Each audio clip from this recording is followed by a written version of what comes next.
पुराने समय की बात है। कश्मीर के एक गांव में एक कंजूस सेठ रहता था जिसका नाम था अमीर चंद। सेठ के पास धन दौलत की कोई कमी नहीं थी, फिर भी पैसा खर्च करने में उसकी जान निकलती थी। सेठ अमीर चंद का एक मित्र था बदलूमल। बदलूमल कोई बहुत ही रईस आदमी तो था नहीं, लेकिन भगवान की कृपा से उसके घर में कोई कमी नहीं थी। दोनों की दोस्ती बहुत ही पुरानी थी। वे अक्सर एक दूसरे के घर आते जाते रहते थे। सेठ अमीरचंद की कंजूसी की हद ये थी कि वह अपना खर्चा बचाने के लिए ठीक समय पर बदलूमल के घर पहुंच जाता, और खाने के समय पर कोई घर पे आए तो उसे खाना खिलाए बिना भेजना बदलूमल को अच्छा नहीं लगता था। और वैसे भी सिर्फ अमीरचंद ही उसका पुराना मित्र था, इसलिए वह इस बात का बुरा नहीं मानता था। परंतु बदलूमल की पत्नी अक्सर उसे ताना मारती कि आपका कंजूस दोस्त अपना पैसा बचाने के लिए हमारे घर पर खाना खाने आ जाता है और सारे पकवानों के मज़े भी ले लेता है, परंतु आज तक उसने आपको कभी भी अपने घर खाना खाने के लिए नहीं बुलाया। कभी आप भी उस कंजूस अमीर चंद के यहाँ पर जाइए और उसकी मेहमान नवाजी का मज़ा उठाइए। एक दिन बदलूमल ने भी ठान लिया कि वो अमीर चंद के घर जाकर दावत का मज़ा अवश्य लेगा, परंतु अंदर ही अंदर उसे पता था कि कंजूस अमीर चंद कभी उसे दावत नहीं देगा। फिर भी वो अमीर चंद से मिलने उसके घर की तरफ चल पड़ा। अमीर चंद उसे रास्ते में ही मिल गया। बदलूमल ने अमीर चंद से कहा, भाई अमीर चंद, कल शाम को मैं तुम्हारे घर पर खाना खाने के लिए आ रहा हूँ। मेरा बहुत मन है कि भाभी जी के हाथ का बना हुआ स्वादिष्ट भोजन खाऊं। तुम घर जाकर भाभी जी को कह देना। ऐसा कहकर बदलूमल आगे बढ़ गया। यह बात सुनकर अमीर चंद को तो मानो सांप सूंघ गया हो। जो खुद अपने घर पर खाना ना खाता हो, उसके लिए तो यह बड़ी ही मुश्किल की घड़ी थी। वह मन ही मन में कुछ योजना बनाने लगा जिससे कि बदलूमल को दावत ना देनी पड़े। वो फटाफट अपने घर पर पहुंचा और अपनी पत्नी को समझाते हुए बोला, देखो भाग्यवान, कल मेरा दोस्त बदलूमल शाम के समय हमारे घर पर खाना खाने के लिए आने वाला है, इसलिए मैं शाम होने से पहले ही घर से बाहर निकल जाऊंगा। बदलूमल आए तो कह देना कि मुझे अचानक एक बहुत ज़रूरी काम से बाहर जाना पड़ा, और जो तुम खाना बनाओगी उसमें से थोड़ा बचाकर रख लेना, मैं वापस आकर खा लूँगा। बतलू को कह देना कि हम खाना खा चुके हैं। अगर वह जिद करे कि तुम उसके लिए खाना बना दो, तो तुम कहना कि पति की गैर हाजिरी में मैं यह सब नहीं कर सकती। उसके साथ बहुत ही इज्जत से पेश आना, लेकिन उसे खाना मत देना।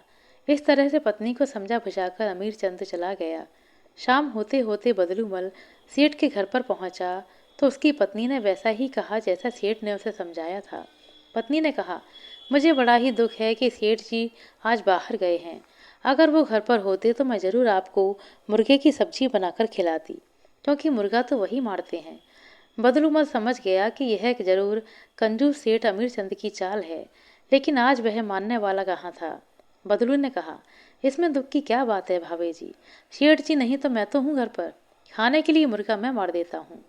सेठ की पत्नी ने कहा, नहीं नहीं, मेरे पति को पता चलेगा कि आपको यह परेशानी उठानी पड़ी है तो वह बहुत नाराज होंगे।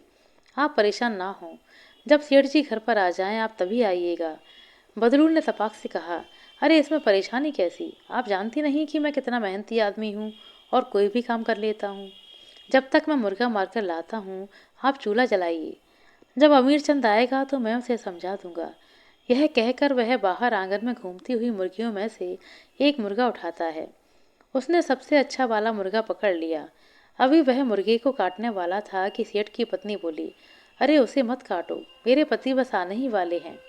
लेकिन बदलू कहाँ मानने वाला था।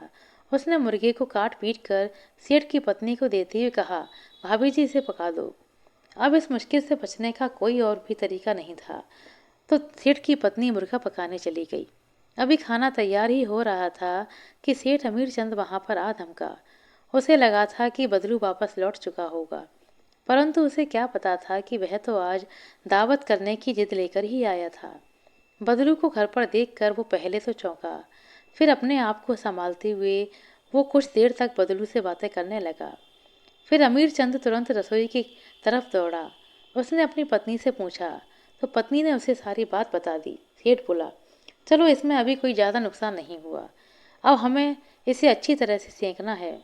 सुनो, मुर्गा जब तैयार हो जाए तो तुम बदलू को तांबे के बर्तन में बहुत थोड़ा सा ही परोसना। बाकी का बचा हुआ मुर्गा मुझे मिट्टी के बर्तन में परोस देना, क्योंकि वह मेहमान है तो तांबे के बर्तन में देना ही ठीक रहेगा। जब खाना तैयार हुआ तो उसकी पत्नी ने ऐसा ही किया।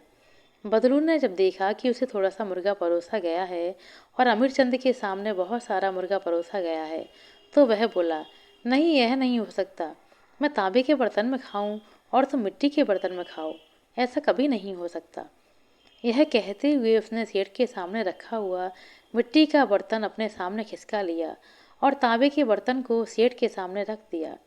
इस तरह अमीर चंद की सारी कोशिशें बेकार हो गईं। अमीर चंद की तो जैसे सांसें ही रुकने वाली हों।